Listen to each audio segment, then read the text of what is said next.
Dalawang na.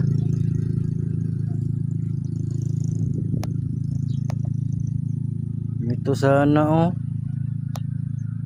Dalawang ano eh. Dalawa sa isang ganito oh.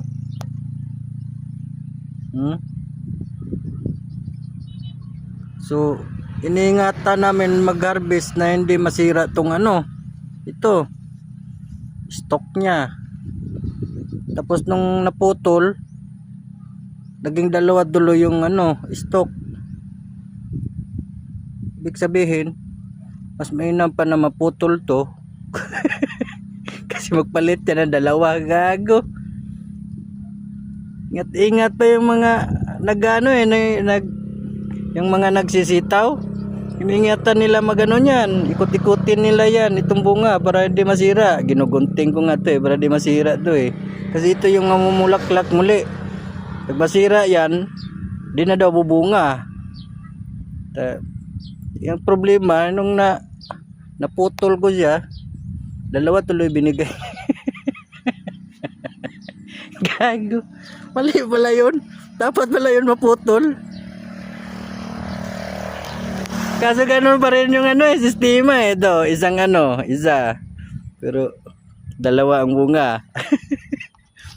Ito, dalawa nga yung ano niya. Tig-isa lang yung bunga. Pareha pa rin. Walang pinagkaiba. Relax na tayo. Chill na tayo, chill. Duyan na tayo dito. Ayong view ng Mount Apo. Yan. Ang Mount Apo.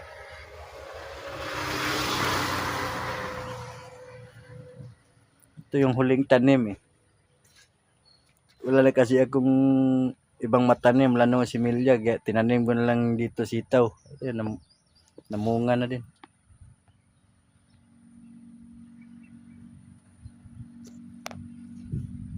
Itong upo. Namunga na itong upo eh. Kasi nasira yung bunga sa ano. Tuloy-tuloy na ulan.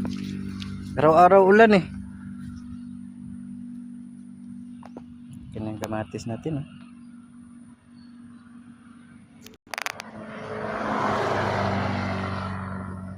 Dito naman tayo sa ano sunod. Para sa upo. Maglagay tayo ng ano dyan. Gagapangan niya dito. Ganito oh. Maglagay tayo ng ganyan dito. Mula dito hanggang doon sa dulo. Lalagyan natin. Tumapang na yung upo eh. Oh, mahaba na oh. Doon pa oh. Hilira yung upo dyan eh. Tara naman dito sa labas.